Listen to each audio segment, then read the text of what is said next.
Bon, bonjour à tous. Aujourd'hui, on va voir ensemble, on va parler ensemble et essayer d'apprendre un peu plus à propos de GraphQL et faire le comparatif par rapport à REST, vu que REST, généralement, on connaît tous. Qui ne connaît pas REST dans la salle? Ok, bon, ça va alors. Je me présente brièvement. Je m'appelle Benjamin Kounen, je suis développeur dans la team Continuous Delivery chez OVH. Ça va faire 2 ans que je suis chez OVH.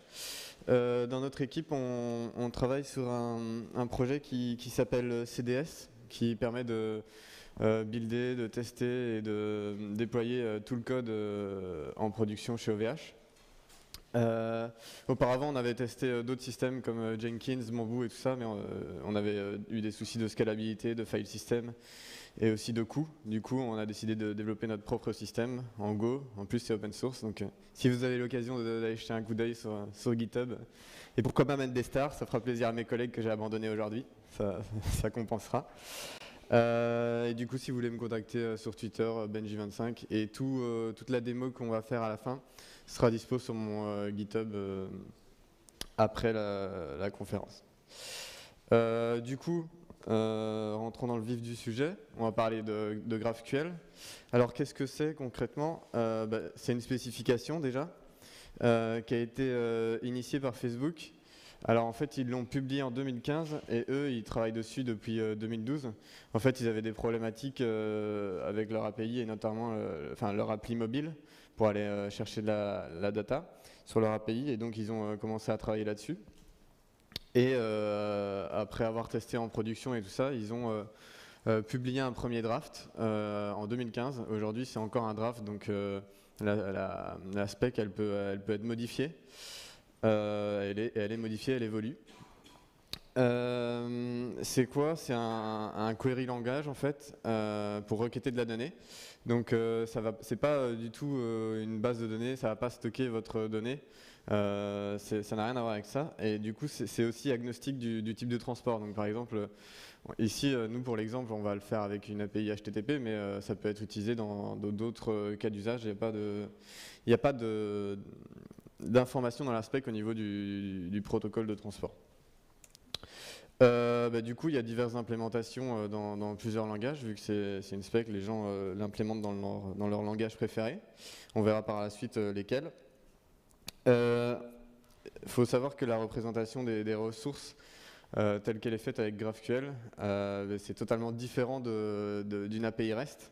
Moi au début, quand j'ai vu GraphQL, ça m'avait un peu refroidi, enfin un peu choqué. Je vais un peu spoiler, mais en clair, avec REST, on a plusieurs routes différentes pour accéder à différentes ressources, tandis qu'avec GraphQL, on n'a qu'une route. Et avec GraphQL, il faut aussi oublier les verbes HTTP comme get pour getter de la donnée, comme avec REST, parce qu'en GraphQL, tout passe par post, même pour récupérer de la donnée. Donc ça peut un peu faire bizarre, mais bon. Après, comme c'est une spec, on peut l'implémenter comme on veut, mais généralement c'est fait de cette façon-là, dû à des contraintes, on verra par la suite. Comme cas d'usage, un cas d'usage que je vois le plus souvent de GraphQL, c'est d'avoir ce qu'on appelle un backend for front-end. On va voir en quoi ça consiste. C'est toujours bien d'avoir des cas d'usage de nouveaux outils. Ce qui est sympa avec GraphQL, du coup, c'est que ça va redonner beaucoup plus de puissance et de force, comme sur le petit gif, au dev front. Et laisser un peu plus tranquille les dev back pour qu'ils bossent sur d'autres choses, des choses peut-être un peu plus tricky ou importantes. Alors pourquoi? Par exemple, un backend for front-end, il y a un article qui a été sorti à un moment déjà, c'est SoundCloud, qu'on a parlé les premiers, qui ont fait ça pour leurs applis mobiles et desktop. En clair, aujourd'hui, on a de plus en plus de microservices, donc d'endroits différents où aller chercher de la donnée. Du coup, on va chercher des données à des endroits différents, on fait plusieurs calls différents. Je ne sais pas si, par exemple, vous avez déjà, je suppose que oui, vous avez déjà développé une appli mobile ou web à partir d'une API en REST. C'est vite douloureux parce qu'il faut faire beaucoup d'appels pour afficher beaucoup de données pour afficher de la donnée sur une page. Par exemple, si on a besoin d'une nouvelle donnée, il faut faire un nouveau endpoint ou modifier un endpoint existant. Donc ça va faire intervenir le dev back et le dev front va attendre. Avec GraphQL, par exemple, on n'aura pas ce problème-là. On va voir pourquoi après. Donc on aura une plus grande autonomie du dev front. On va avoir un gain de performance, comme je disais, le goulot d'étranglement au niveau du front, quand on va faire plusieurs requêtes en simultané vers l'API, en fait, ça va vite devenir un goulot d'étranglement, surtout sur mobile, vu qu'on ne sait pas en faire beaucoup en simultané. Avec GraphQL, on fait une requête et on a toute la donnée. Donc ça va améliorer pas mal les perfs. On a une couche d'abstraction un peu plus grosse. Parfois c'est mal, mais dans ce cas-là, je trouve ça plutôt sympa. C'est que, imaginons, on a un microservice qui va changer de route, ou on va chercher la donnée ailleurs, ou bien le schéma de données a changé. Et ben, en fait, on n'a pas à toucher dans le front au final. On a juste à modifier dans notre API GraphQL le schéma, ou comment ça va adapter pour qu'on puisse le réadapter au schéma de base qu'on connaît dans le front. Et comme je le disais tout à l'heure, moins d'appels réseau. Alors, ce qui est bien aussi, c'est que GraphQL, ça a été écrit et développé, pensé et développé en même temps que React. Et donc, tout cet aspect framework orienté composant, ça a été pensé pour, et du coup, c'est super bien adapté. Quand on utilise du React avec du Redux ou une archi Flux et du GraphQL, on se rend vite compte que c'est super bien adapté, parce qu'on arrive à récupérer l'état de l'application en une seule fois. On ne doit pas aller requêter à plusieurs endroits. Enfin, c'est plutôt pratique et agréable pour les fronts de développer avec ce genre d'API. GraphQL, il monte bien en puissance. Outre l'adoption de Facebook, forcément, on a GitHub qui a sorti son API V4 qui est totalement en GraphQL. On a aussi Shopify qui a une API GraphQL, et il y en a d'autres. Ça commence vraiment à évoluer. Et du coup, pour parler un peu plus de l'aspect GraphQL, c'est quoi son mantra? C'est vraiment ça en fait. On va décrire la donnée que notre API expose. Là par exemple, on décrit que notre donnée, elle expose un objet projet avec dedans le nom qui est une string, le tagline et les contributeurs qui sont un tableau d'utilisateur. Ensuite, quand c'est du code, on le met dans notre schéma d'API en code. Quand on a ça dans notre front, on va lui demander ce qu'on veut recevoir comme données, donc le schéma qu'on veut recevoir. Donc là, par exemple, on lui décrit je veux un projet avec comme nom qui a le nom GraphQL, et à l'intérieur, je veux juste le champ tagline. Donc par exemple, si demain, vous avez besoin, je sais pas, d'afficher le nom, ce qui n'est pas logique vu qu'on a filtré sur le nom, mais si demain on a besoin d'afficher les contributeurs par exemple, on ne va pas devoir demander au développeur back d'ajouter ça dans son endpoint, ou alors on ne va pas le recevoir pour rien si on ne l'utilisait pas avant. On a juste à changer la requête dans notre front, la requête GraphQL, pour recevoir cette donnée-là. Il y a très peu de changements à faire. Et ce qui est bien aussi, c'est que vu qu'on lui donne le schéma qu'on veut recevoir, on n'a pas de surprise en fait, on sait exactement ce qu'on va recevoir en données de retour. Si par exemple on lui a donné un schéma qu'il ne connaît pas dans sa description, ça va directement lui envoyer une 400 bad request et ça ira pas plus loin. Donc on sait directement quel type de données on va recevoir. Alors justement pour la partie description de données, on décrit le schéma de données exposé par l'API. Ce schéma de données, ce qui est bien, c'est qu'il est typé.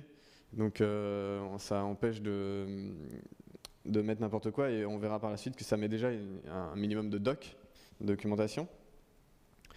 Grâce à ce typage, on peut bénéficier de l'inférence et de l'autocomplétion. Il y a un Swagger, l'équivalent du Swagger pour les API REST en GraphQL, ça s'appelle GraphQL. Et on verra après, il y a de l'autocomplétion, donc il va nous dire « Ah ok, tu veux ce type, un type projet, ah je sais que dedans tu peux récupérer name, contributors ou tagline ». Ce qui est bien aussi, c'est que chaque donnée, chaque champ dans un objet, donc par exemple tagline et contributeur, il y a ce qu'on appelle un resolver. Le resolver, à quoi ça sert? Ça va indiquer comment aller rechercher la donnée. Typiquement, si contributors, on va le chercher sur, si on a une API REST derrière et qu'on va requêter sur une API REST, on va le chercher sur une autre route et que tagline, c'est encore sur une autre route aussi, ben en fait, pour le front, ça sera transparent parce qu'il va tout récupérer d'un coup et c'est comme ça qu'on lui indique la route vers laquelle il doit aller chercher la donnée. Alors, comment ça se représente dans le code?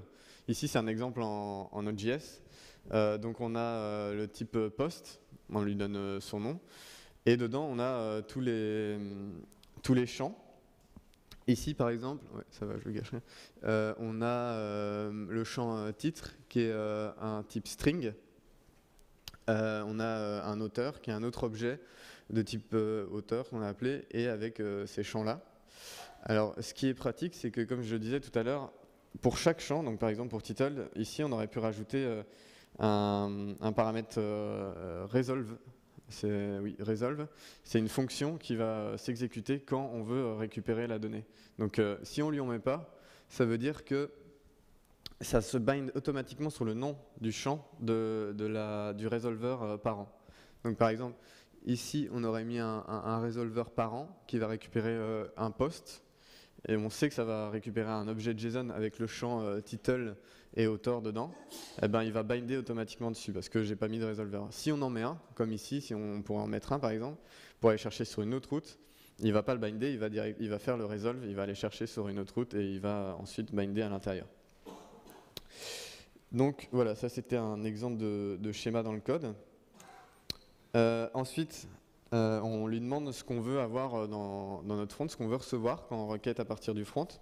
Là, en fait, c'est une requête GraphQL, donc ça ressemble un peu à du JSON, sauf que ça n'en est pas.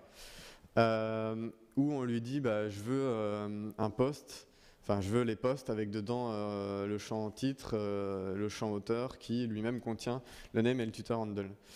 Ce qu'il faut savoir aussi, c'est que dans la syntaxe GraphQL, il n'y a pas de différence entre un tableau et un objet. En fait, vu que dans le schéma, on lui dit par exemple post, c'est un array, il le sait, il n'y a pas besoin de lui mettre des crochets ou quoi que ce soit, il sait que ça va être un tableau. Et donc, quand on lui fait cette requête-là via notre front, on récupère directement la donnée de la même forme, sous la même forme qu'on lui a demandé. Donc ça, c'est plutôt pas mal.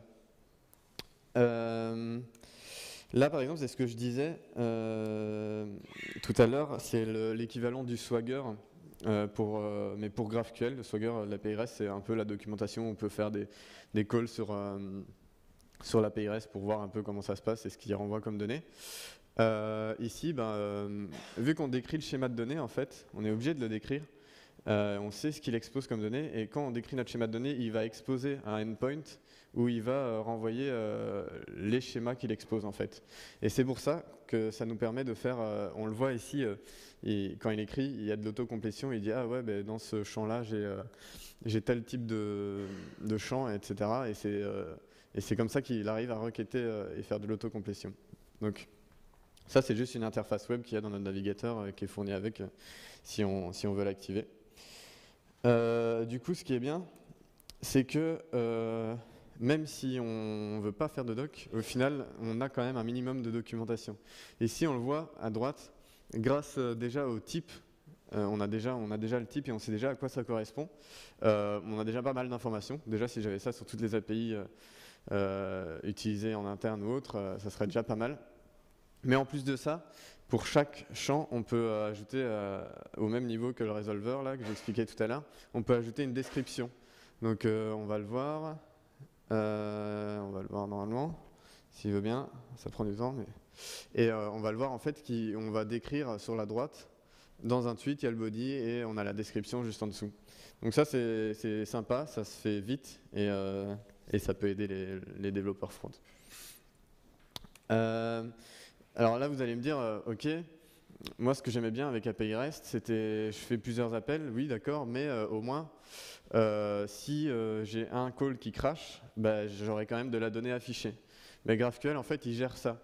Puisque derrière, il y a différents resolvers, il ne va pas forcément faire un call, il va aller chercher à plusieurs endroits. S'il y en a un qui crash, il va quand même te retourner, il va quand même retourner toutes les données qu'il a pu récupérer Et en plus de ça, il va ajouter un champ erreur en disant bah, j'ai eu des erreurs à tel endroit et tel endroit. Donc cette donnée-là ne la prend pas en compte.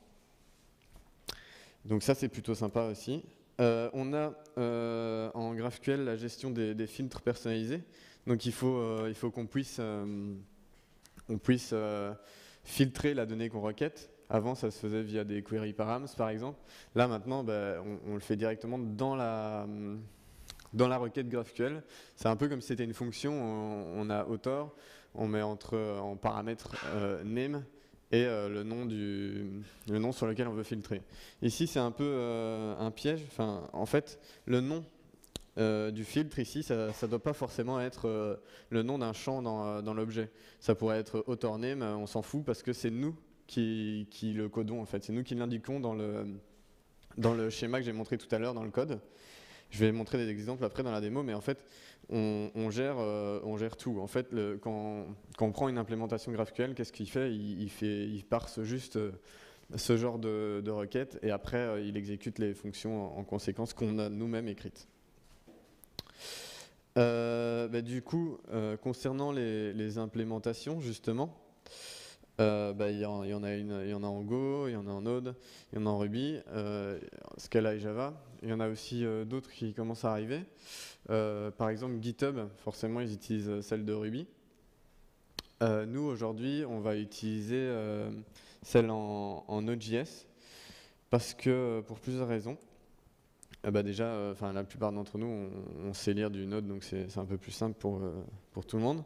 Et le NPM GraphQL, qui est un NPM GraphQL sur Node.js, a été développé par Facebook. C'est celui que Facebook développe et il est maintenu. Et du coup, c'est sûrement le plus à jour au niveau de la spec. Dès qu'ils modifient la spec, ils mettent à jour le NPM GraphQL en fait. Les autres sont peut-être un peu moins à jour sur les dernières versions de spec, mais ça fonctionne tout autant. Généralement, c'est des petites modifications. Et du coup, c'est facile à mettre en place. Ici, en fait, je fais un npm install GraphQL et Express GraphQL. Express GraphQL, c'est pas développé par Facebook, ça n'a rien à voir. C'est juste un wrapper pour faire fonctionner GraphQL avec Express, pour que ce soit plus simple, quoi. C'est des helpers, mais on pourrait s'en passer largement. C'est juste que c'est plus rapide et plus sympa à utiliser quand on fait de l'Express. Il y en a aussi pour d'autres comme API.js, Koa aussi, je pense. Donc c'est pas le seul qui existe. Du coup, on va passer à la démo. Je vais montrer un peu du code, si ça vous intéresse. Du coup, on va partir d'un cas d'utilisation. Oula, c'est gros. Je ne peux pas dézoomer. On va partir d'un cas d'utilisation. Moi, il y a quelques temps, il y a quand même un peu plus d'un an, j'avais développé une appli mobile pour gérer mes services OVH. Petite pub au passant, ça s'appelle MyInfra et c'est dispo sur les stars. Et j'avais eu un souci parce que sur mobile, les requêtes en simultané, c'est quand même assez limité. Et j'utilisais l'API OVH. Et donc, par exemple, pour afficher les infos de mon hébergement web, je devais... alors, ici, on a une première requête qui va nous récupérer des infos basiques. Si, par exemple, je veux savoir combien de domaines sont liés à mon hébergement web, c'est une deuxième. Là, j'ai une liste. Si je veux savoir pour chaque attache domaine les infos, j'ai encore droit à une nouvelle requête. Non, c'est pas celle-là. Ah si, c'est celle-là. Et du coup, là, il me fournit les infos. Donc là, on a vite compris que pour chaque objet, on va devoir faire des requêtes. Enfin bref, ça prend du temps, c'est long et c'est pas très performant. Pour la petite histoire, j'ai pas réécrit, je connaissais pas, j'utilisais pas GraphQL à l'époque et j'ai pas réécrit avec GraphQL, mais parce que j'ai pas par manque de temps, mais si je devais le faire, je le ferais aujourd'hui. Et donc c'est long, comme j'expliquais tout à l'heure. Tandis que si j'utilise GraphQL, alors je vais réécrire. On a ici le GraphQL, donc le Swagger GraphQL. On part toujours d'un objet root qui s'appelle query. Et là, par exemple, il va nous faire de l'autocomplétion. Le underscore schéma, c'est vraiment pour avoir le schéma, comme j'ai expliqué tout à l'heure, qui est exposé par l'API. Là, par exemple, je lui dis bah, je veux hosting. Et je ne suis même pas obligé de lui dire quel champ je veux, si je veux tous les champs, enfin presque tous les champs à un seul niveau, qui ne va pas requêter d'autres données, eh ben, il va me faire de l'autocomplétion directement et il va me chercher les données. Donc là, pour l'instant, il n'y a rien de nouveau. C'est comme si j'avais fait un seul call sur l'API REST OVH.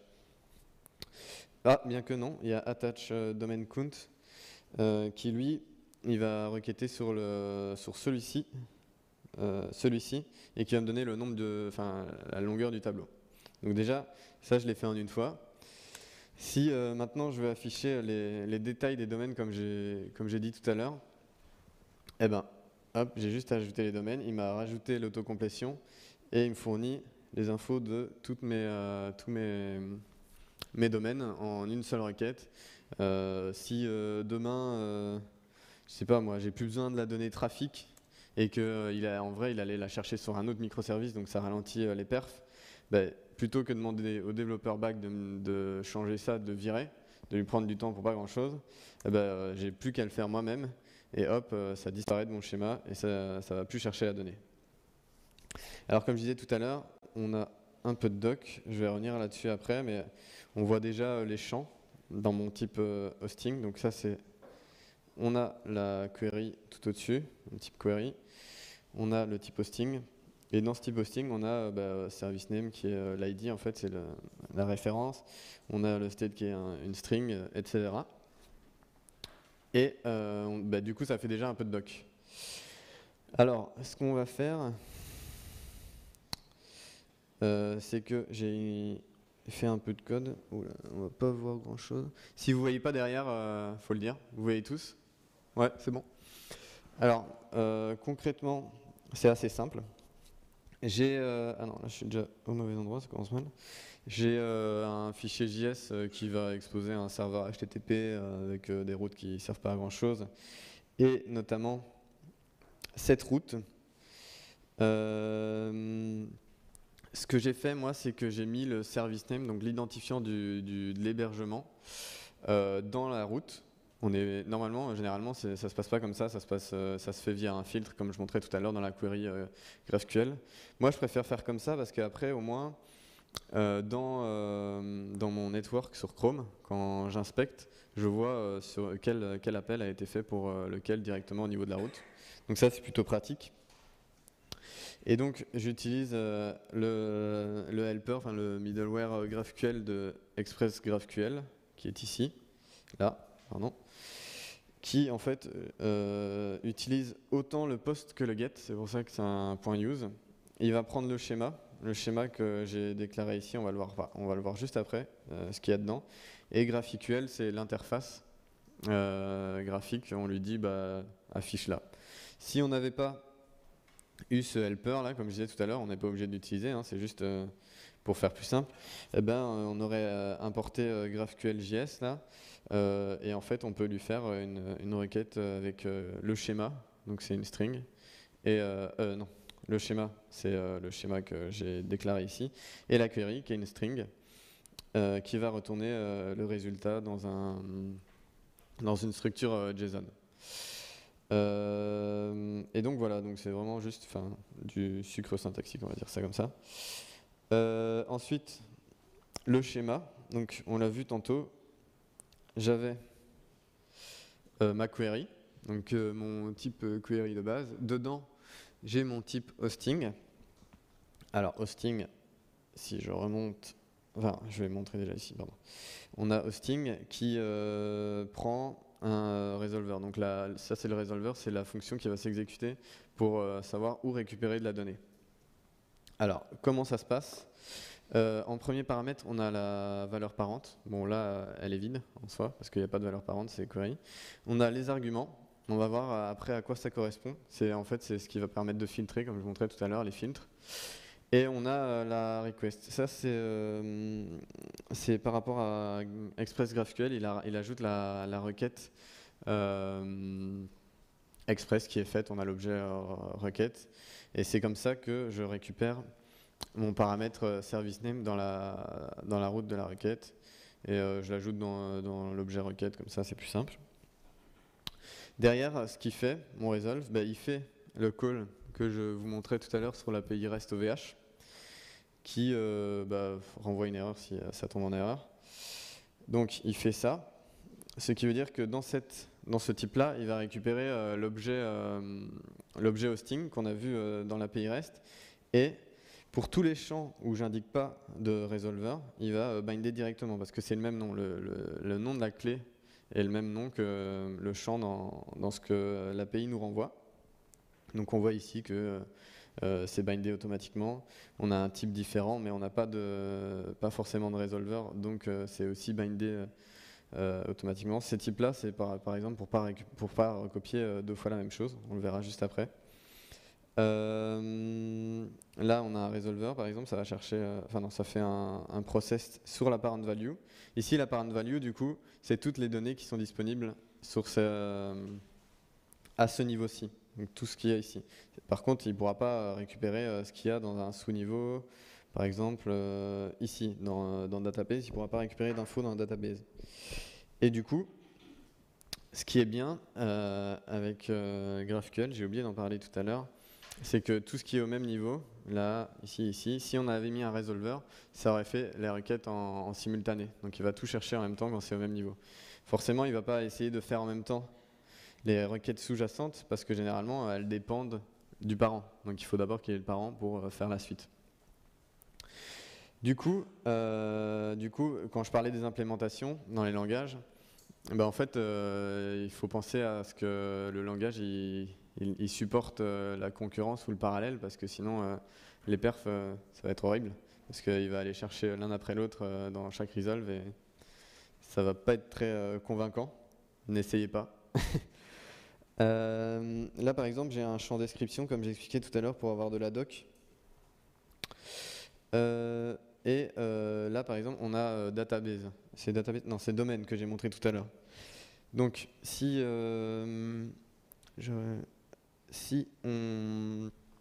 on prend ce type-là, ouais, c'est un type, c'est une liste d'attaches domaines, on va aller voir à quoi ça correspond. On lui met un resolve, et dedans, on voit qu'en fait, il va chercher les attaches domaines, la liste, comme tout à l'heure. Il les reçoit. Ça, c'est si on lui a mis un filtre qu'on va ajouter après. Et dedans, il boucle et il va chercher tous les attaches domaines avec l'ID du domaine qu'il a trouvé. Donc ça, c'est plutôt sympa. Imaginons demain, je sais pas, la route change ou le schéma change, on doit juste changer ici, c'est une abstraction. Et derrière, dans le front, on recevra la même chose, ça ne change rien, c'est transparent. Donc voilà, là par exemple, si on regarde pour ouais, domaine, c'est déjà fait. Si on regarde attache domaine count, on n'a normalement pas de documentation. Bah si, on en a. J'ai pas du refresh. Je vais réécrire, hop. Très bonne documentation, comme on peut le voir, très utile. Hop, je relance, je refresh, et du coup ça ajoute la documentation. Ce qui est bien, c'est qu'au final, c'est super rapide, ça prend pas énormément de temps, et ça peut faciliter la vie des fronts quand on est développeur front et qu'on ne connaît pas forcément à quoi correspond chaque champ. Ça fait gagner du temps dans les deux côtés. Et donc, par exemple, ici, c'est bien, mais je reçois tous les domaines. J'ai pas envie de recevoir tous. Imaginons, j'ai envie d'en recevoir juste 2. C'est à ce moment-là que les filtres, ce que je montrais tout à l'heure, interviennent. Comment ça se code? C'est que du code. On lui dit, on lui ajoute le champ argument. On lui donne le nom du filtre. Ici, j'ai mis count, mais on peut mettre length, par exemple, on s'en fout. On lui donne le type. Donc là aussi, si on lui met length et qu'on lui met une chaîne de string dans la requête, ça va casser directement. Et comment on l'utilise? On va le rechercher dans l'objet argument que j'ai expliqué tout à l'heure. On regarde s'il existe et on fait un slice. Bon, c'est pas la meilleure des méthodes pour le faire, mais c'est juste pour montrer. un truc sympa, c'est qu'avec ES6, du coup, on peut le récupérer directement comme ça. C'est encore plus parlant, je trouve. Du coup, ça, c'est pour les filtres. Là, j'ai ajouté un filtre. Comment ça se passe? Hop, petit refresh. Il suffit de juste, c'est comme si c'était une fonction et il nous propose le filtre. On lui dit length. J'en veux juste, j'en ai combien? 3. J'en veux juste 2. Et ben là, en fait, dans le tableau, il est censé nous... Tu dis? Pardon? Ah, c'est donc ça. Bah non. C'est domains, c'est bon. Ah oui, ben voilà. Bien vu. Les aléas du direct. Heureusement, vous êtes attentifs. Du coup, je recommence. C'était l'effet démo. Voilà. Donc, j'en mets 2. Normalement, là, il a refait la requête, mais je vais la refaire pour être sûr. Et il en affiche bien que 2 dans le tableau. On pourrait très bien filtrer par le nom du domaine, etc. Enfin, tout est possible vu qu'au final, on le gère nous-mêmes dans le code.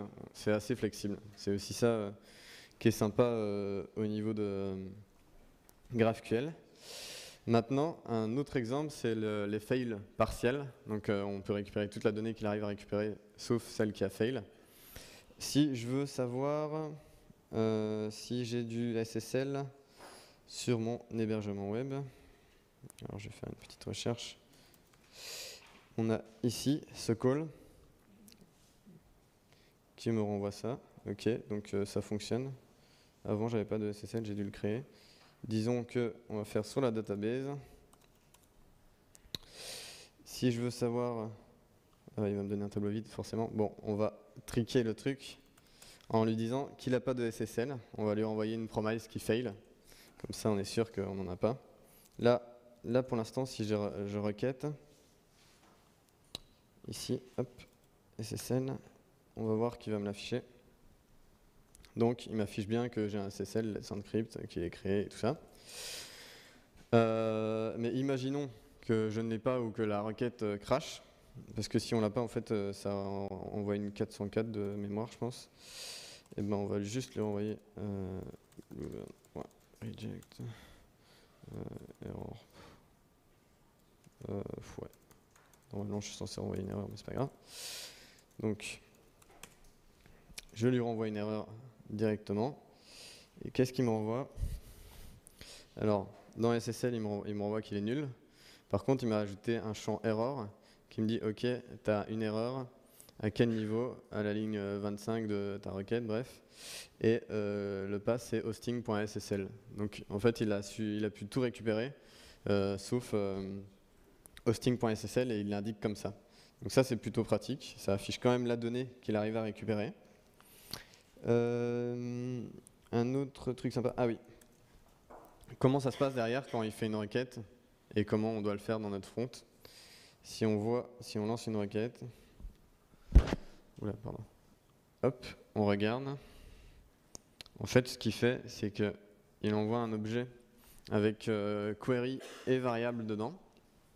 On va voir tout de suite pourquoi il y a ce champ-là. Mais query, si on regarde, c'est juste une string qu'il envoie comme ça et que GraphQL, enfin l'implémentation GraphQL parse et comprend, interprète, quoi. Et en retour, il nous envoie les datas et les erreurs pour nous indiquer où sont les erreurs. Donc, on va voir à quoi sert le champ variable, qui est un objet, oui, qu'on lui envoie.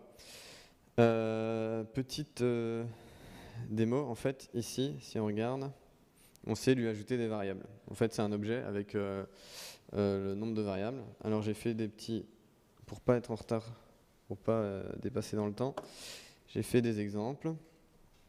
Alors, premier exemple, on prend une requête basique. Hop. Je lui avais, ouais, en fait, ça, on lui indique qu'en entrée, il va y avoir une variable domain length, que ce sera un int, c'est toujours typé. Et on va lui passer dans... ouais, bien sûr, j'ai fait là-dessus, j'aurais dû le faire sur domaine. Hop. Et length. Et on va lui passer juste ici. Hop. Ouais, on voit pas grand-chose. Je vais fermer ça. Hop. Donc là, on lui dit de lui récupérer une donnée et avec un tableau d'une longueur de la valeur de la variable. Et une variable, on l'indique comme ça. On lui dit que c'est 2. Donc là, normalement, il est censé me retourner un tableau de 2. Si par exemple ici je lui mets coucou, qui est une string, déjà il me le dit dans GraphQL que c'est pas bon, mais en plus de ça, il va directement me retourner une erreur avec le message d'erreur, qui est plutôt explicite, je trouve. Donc ça, c'est comme ça qu'on voit que quand on fait une requête vers GraphQL, vers l'API, il nous met bien un objet de variable. L'utilité de ça, c'est au moins on peut réutiliser certaines queries en lui passant des paramètres différents au lieu de recopier les queries plusieurs fois dans notre code front. Donc ça, c'est plutôt sympa.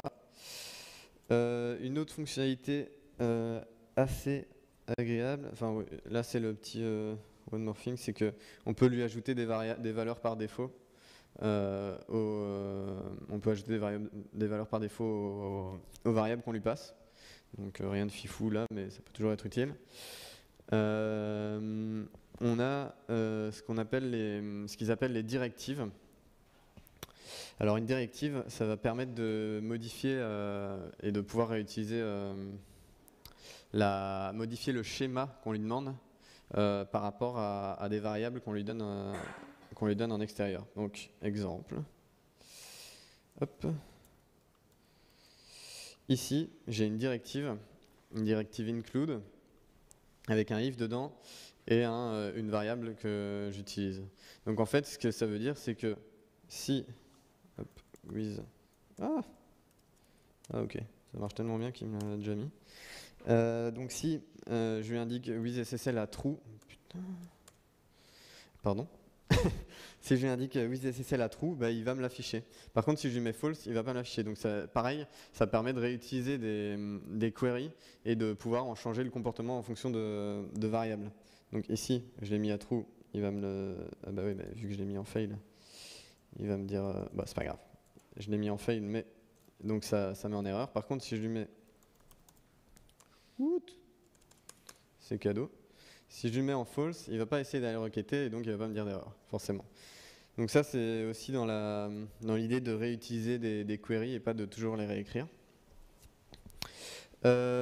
Ensuite, une autre fonctionnalité sympa dans le langage GraphQL, c'est la possibilité de ne pas répéter 10 fois la même chose. Je m'explique. Quand on a un type qui se répète et qu'on veut juste récupérer une partie de la donnée, typiquement le type unit and value, celui-là.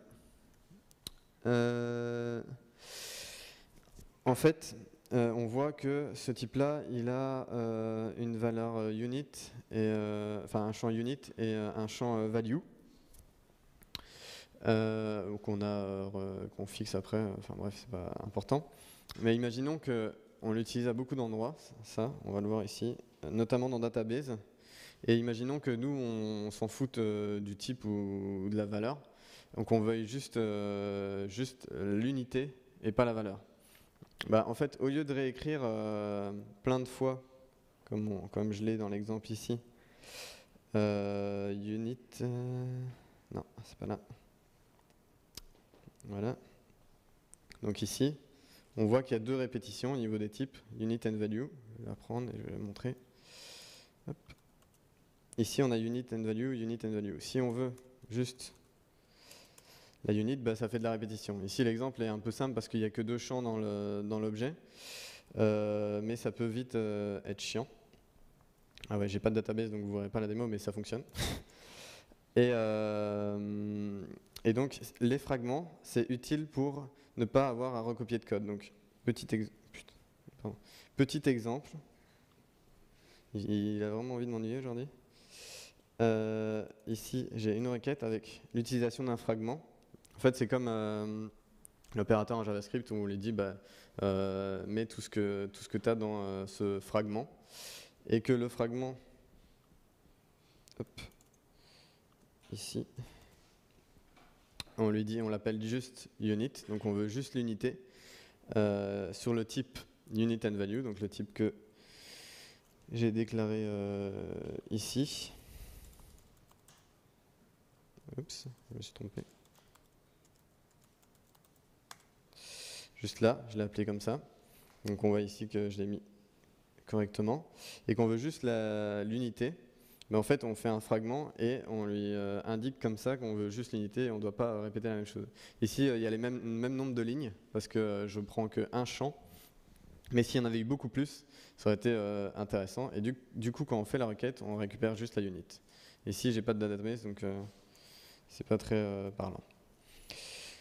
Donc, voilà. Ouais, là, j'ai montré un peu toutes les fonctionnalités un peu spécifiques au niveau des requêtes. Donc là, pour l'instant, on va parler juste du get des get de données. Et il y a aussi l'aspect ici, je n'ai pas montré, mais on peut forcer l'utilisation de variables en lui disant qu'elle est obligatoire. Ici, juste en ajoutant le petit point d'exclamation. Et donc, si on retourne là, il y a plein de spécificités que j'ai pas abordées volontairement. Ça, c'était si la démo, c'était un gros fail, au cas où. On sait jamais, on est prêt à tout. Si on veut aller plus loin, en fait, il y a quelque chose qui m'avait agacé au début dans GraphQL. En fait, c'est si on voit ici, je vais chercher, je vais mettre ça. Oups, domains. Ah ouais, ça marchera pas bien comme ça. Donc, je vais chercher les domaines et en même temps attach domain count. Si on regarde dans le code, comme j'ai montré tout à l'heure, ça fait 2 requêtes à l'API identiques. Parce que là, il va me chercher le tableau des ID d'attach domaine et pareil ici pour avoir la suite. Et donc, il va faire les deux en parallèle. Donc, on va perdre un peu en paire, ça va prendre plus de temps. Et ce que Facebook a fait, ils ont répondu à ce problème en faisant, ça s'appelle des data loaders. En clair, j'ai une petite démo ici où il y a les loaders, ça se réfère à des clés. Donc moi j'ai mis l'URL, vu que dans l'URL on a le nom du service et elle est presque unique. C'est peut-être pas la meilleure façon de faire, mais bon, voilà. Et en fait, ce qu'il fait, c'est que pour une requête, il va avoir un cache d'une requête. Et donc s'il va voir qu'il y a 2 requêtes identiques, il va en faire qu'une. Et dès qu'il a la donnée, il les renvoie aux 2 endroits. Donc ça nous permet sur le même niveau, et même sur plusieurs niveaux, de faire qu'une seule fois la requête et pas 2 fois ou 3 fois ou 4 fois. Parce que ça aussi c'est coûteux et ça peut être intéressant d'optimiser. On n'a pas vu, il y a tout l'aspect mutation, parce que là c'est un post en HTTP pour avoir de la donnée, on lui va avoir la requête. Au lieu de mettre un objet query comme j'ai mis pour requêter de la donnée, en fait on peut mettre un objet mutation et lui dire comment on mute la donnée. Et ça passe aussi par un post. Et ce qui est bien, c'est qu'on peut faire de la mutation, de la batch mutation, donc de la mutation en masse, en faisant qu'un appel et ça modifie tout ce qu'on lui demande en un appel. Si on veut aller plus loin aussi, pour la pagination, c'est pas forcément une bonne pratique de faire comme j'ai fait, de mettre un argument à length et d'afficher que 2 tableaux. Facebook, ils ont sorti une autre spécification qui s'appelle Relay. Il y a aussi la lib Relay.js qu'ils ont fait, donc c'est un peu embrouillant, mais c'est pour utiliser la spec. Et du coup, Relay, en fait, là, la learning curve pour GraphQL, au départ, elle est simple, mais quand on commence à rentrer dans le vif du sujet avec Relay, je trouve que ça devient de plus en plus compliqué. Et en fait, ça, c'est pour faire de la pagination par curseur. Où on pagine, on lui dit je veux cet offset là, à partir de cet offset, donc à partir de ce curseur, et je veux autant d'objets. Donc là, ils introduisent des notions de edge, de node et de curseur. Pour ceux qui ont envie d'apprendre un peu plus, c'est intéressant, mais c'est parfois un peu alambiqué. Pour tester Une API GraphQL, ça se fait super facilement, il y a plein d'articles sur internet et c'est vraiment pas mal foutu.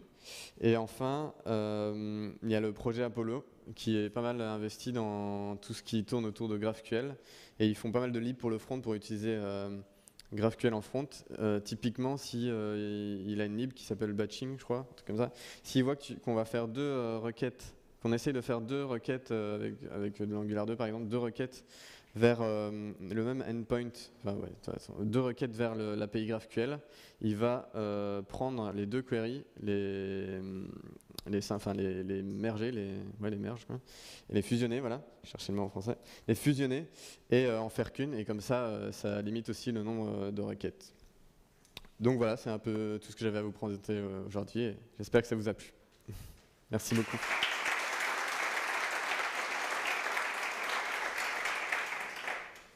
Si vous avez des questions, je suis là pour ça. Oui. Ouais,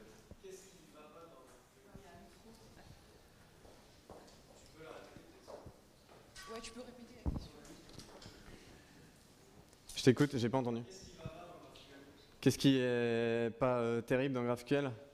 Bah après, tu vas avoir des trucs comme la gestion du cache, comme on faisait avec la route ou des choses comme ça. Bah, là, ça va être compliqué. Les routes, tu utilises toujours la même route, donc parfois c'est un peu spécial. Tu sais pas forcément si tu mutes ou si tu récupères de la donnée. Donc quand tu regardes dans le network, c'est pas terrible.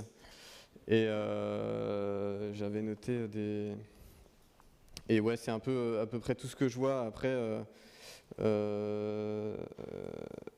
ouais, c'est à peu près tout ce que je vois. Il y a aussi beaucoup d'inconvénients, mais c'est pas c'est mineur, quoi, je veux dire. Si par exemple toi t'en vois, n'hésite pas à le partager. Plus de questions? Non? Bon ben merci beaucoup.